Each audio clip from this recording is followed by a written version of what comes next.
Mi niño, vendrás en primavera, te traeré. Cuando decís atención, esto seguramente se traduce en acciones concretas. ¿Cuáles son? Nosotros trabajamos desde 3 áreas de UNICEF en el tema de la primera infancia, desde salud, a través de la doctora Zulma Ortiz, desde protección con la doctora Gimol Pinto y desde educación, donde centralizamos o articulamos las acciones que están bajo mi cargo, ¿no? Y ahí intervenimos, formamos alianzas con los ministerios de salud, el Ministerio de Desarrollo Social, el Ministerio de Educación de la Nación, pero también los gobiernos provinciales, fundamentalmente de aquellas provincias donde está la infancia más vulnerable, en el NEA y en el NOA del país, y apoyamos aquellos programas que para UNICEF son estratégicos, ¿no? Como serían los centros comunitarios, como sería el programa Primeros Años, como serían todos los programas de salud que mencioné anteriormente. También hacemos un trabajo especial con el nivel inicial, reforzando 2 dimensiones que son muy importantes para los niños de 4 y 5 años, como son el juego como instancia de aprendizaje y la alfabetización, cómo poder iniciar un proceso de alfabetización. Vos, Mirta, que sos una experta en el tema, sabés que la alfabetización es un pilar clave para toda la escolaridad de un sujeto, un niño, una niña que no se alfabetiza en tiempo. Esto no quiere decir que esté alfabetizado en el jardín de infantes, claro. Simplemente esto es de qué manera jugando uno puede acceder a procesos de alfabetización, ¿no? También trabajamos en las comunidades indígenas. Vos sabés que las zonas rurales y las poblaciones indígenas son las que están en situación de mayor inequidad respecto a la atención de la primera infancia y a las oportunidades y posibilidades de primera infancia. Podríamos decir donde existe el mayor cúmulo de violaciones de derechos a la infancia, y estábamos trabajando con muchos gobiernos del NI y del NOA en poblaciones indígenas, y por ejemplo en Salta hemos abierto junto con el gobierno salteño salas de estimulación temprana en hospitales de las zonas de mayor vulnerabilidad, como son Tartagal, San Martín, Orán, de mayor pobreza. Capacitamos a las mamás indígenas y a su vez formamos líderes, madres que capaciten otras madres en el ABC, porque tampoco la atención y el cuidado de la primera infancia es una ciencia inabordable, o sea, claro. Es un cúmulo de conocimientos básicos, de disponibilidad, de tiempo, de dedicación, de cuidado, de capacidad de escucha.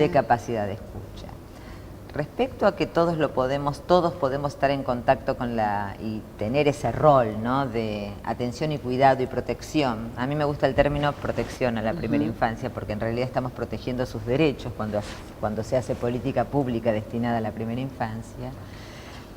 Un tema muy importante es el tema de la formación de los recursos, Mirta, y la pregunta te la voy a hacer yo a vos. ¿A quién le compete? O sea, hay una brecha muy grande entre una madre cuidadora y un docente. ¿Es el médico, es el docente o es la madre cuidadora? Y ahí tenemos un interrogante para responder, ¿no? Yo creo que es un nuevo recurso humano. La madre cuidadora. Yo creo que quien sea aquella persona que en un programa de política pública está al cuidado de una familia o capacitando a una madre, es un recurso humano nuevo, porque es un recurso humano que tiene que formarse en la integralidad de las dimensiones que hace la primera infancia. Y hoy no tenemos carreras, ya sea terciarias o universitarias, que tengan esta mirada integral con enfoque de derecho. ¿Y en otros países hay? Empezó a haber en algunos otros países, en Brasil empezó a haber en Colombia. Creo que Argentina también está ya armando alguna carrera o titularización con enfoque integral, porque me parece que si no a la madre le llega con los pocos tiempos que tienen, porque no es que las madres pobres tienen más tiempo que las madres empleadas, en general las madres pobres también trabajan. En otro contexto, en otra situación de vulnerabilidad. La capacidad de escucha, suelen tener más hijos. Suelen tener mayor cantidad de hijos, cuentan con poco tiempo, entonces esas instancias en que estamos con las madres hay que brindarles de una manera sencilla, fácil, la mayor cantidad de áreas que intervienen en esta primera infancia. Arrorró mi niño, ¿qué tengo que hacer? Lavar los pañales, sentarme a coser.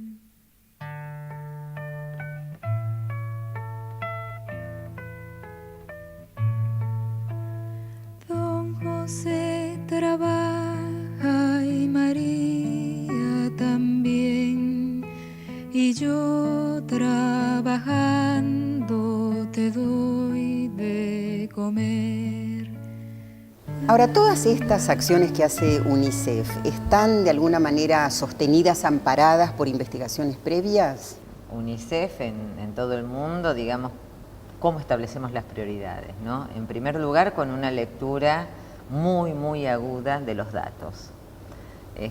Cuando los datos, las bases de datos están, a UNICEF, de todos los sectores, en todo el mundo pasa esto, nos suelen facilitar las bases de datos para que podamos hacer nuestras propias tabulaciones, nuestros propios análisis estadísticos, fundamentados básicamente en las brechas de inequidad, porque el rol de UNICEF fundamentalmente en estos países de ingresos medios como es el nuestro, como es Argentina, tiene que centrar la cooperación en la posibilidad de disminuir las brechas de inequidad.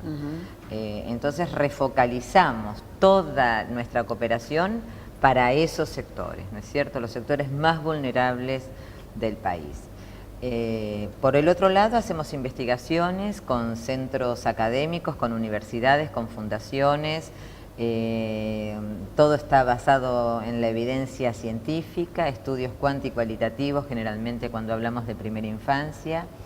Todavía no se han hecho en Argentina, lamentablemente, seguimientos de cortes, ¿no? Como un niño recién nacido bajo el estímulo de un programa en particular, de una política particular, sea cual fuere la política, qué pasa con ese niño 5 o 6 años después. Creo que esto es algo que todavía en Argentina falta. Ojalá podamos hacerlo con los gobiernos y con la academia, porque la inversión es muy grande, es de muchos sectores de la política pública, pero hay escasa evaluación de estos programas y políticas.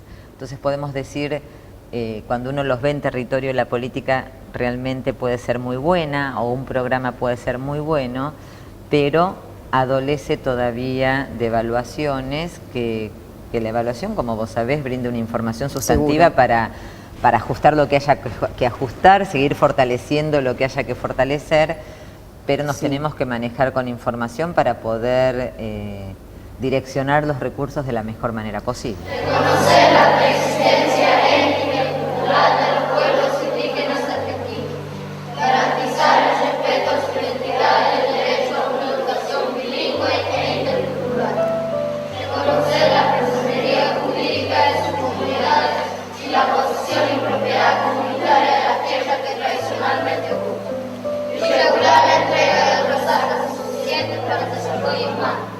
Ninguna de ellas será enajenable, transmisible, susceptible de gravamen intocables. Asegurar su participación en la gestión referida a sus recursos naturales y a los demás intereses que los afecten. La provincia puede ejercer concurrentemente estas atribuciones.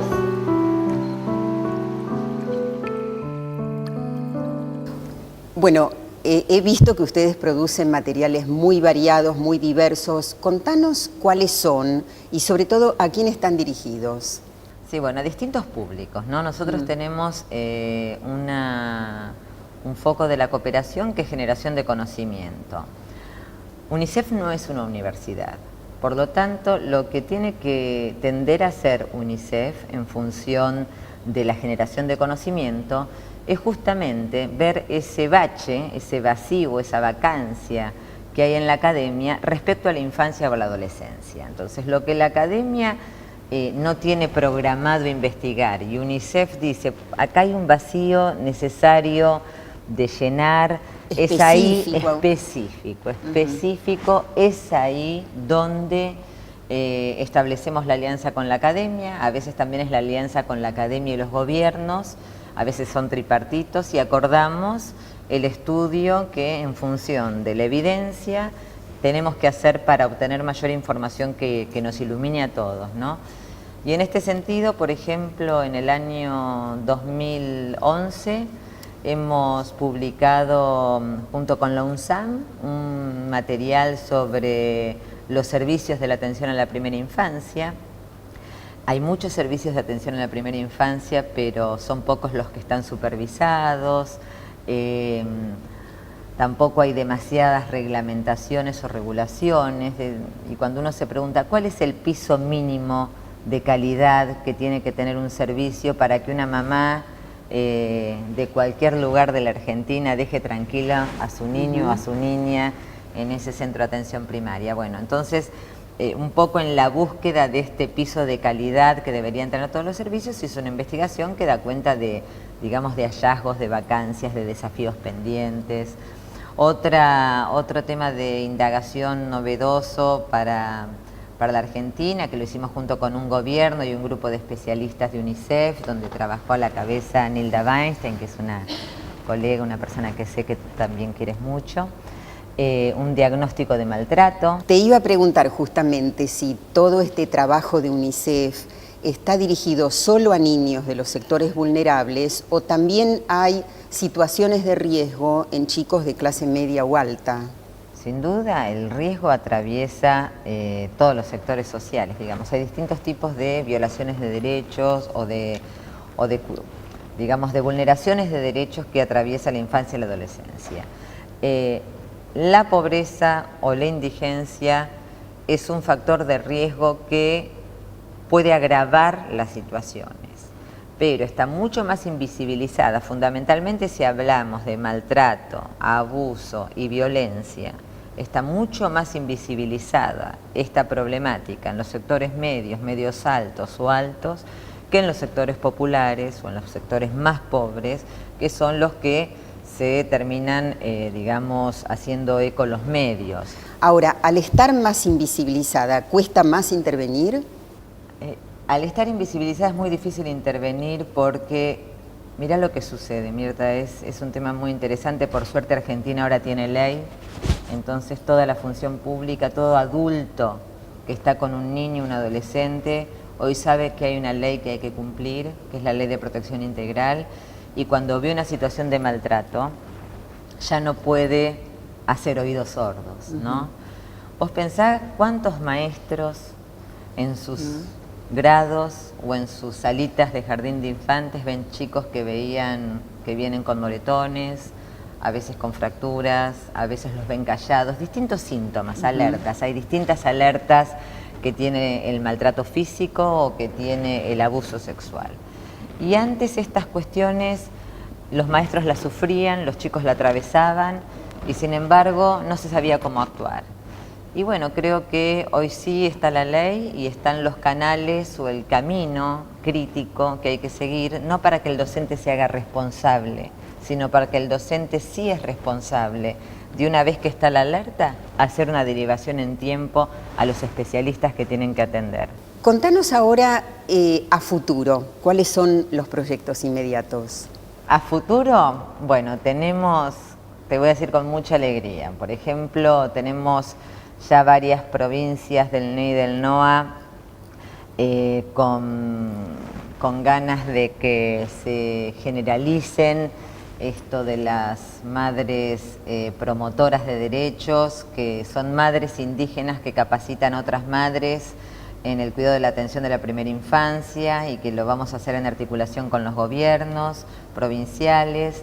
También estamos trabajando con el Ministerio de Desarrollo Social y el Ministerio de Educación de la Nación y esperemos que se sume el Ministerio de Salud también en un programa que seguramente que el gobierno ya está pensando muy integral de primera infancia, porque no nos olvidemos que también, por ejemplo, la política de asignación universal por hijo es una política que impacta sobre la primera infancia, ¿no? Yo siempre soy bastante molesta en esto de que evaluemos. Argentina se tiene que animar a evaluar lo que está haciendo, porque hay muchas cosas que se hacen bien y que pueden fortalecerse, y hay otras que seguramente hay que ajustar. Eso pasa siempre en todos los casos.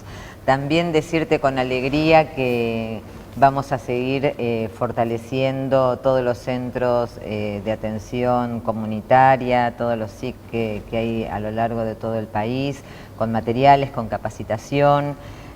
Vamos a seguir trabajando en temas de alfabetización y juego junto con la OEI, con los gobiernos para los 4 y 5 años, así que, y seguir articuladas con las políticas de protección que tienen que ver con el derecho a la identidad, con el derecho a no ser maltratado, no ser abusado, con el derecho a tener una salud. Así que tenemos muchas expectativas puestos. El programa La Primera Infancia para UNICEF es una prioridad y bueno, me tocó en este caso ser el punto focal del tema y estoy muy entusiasmada con este desafío. Gracias, Elena. Muchísimas gracias. Muchísimas gracias. Es cada día una aventura, aprender a enseñar, enseñar a aprender, reconocernos como necesarios, con derecho a crecer, para hacer crecer. Que viva la escuela, que la escuela viva, que sea sostén, trampolín a la vida.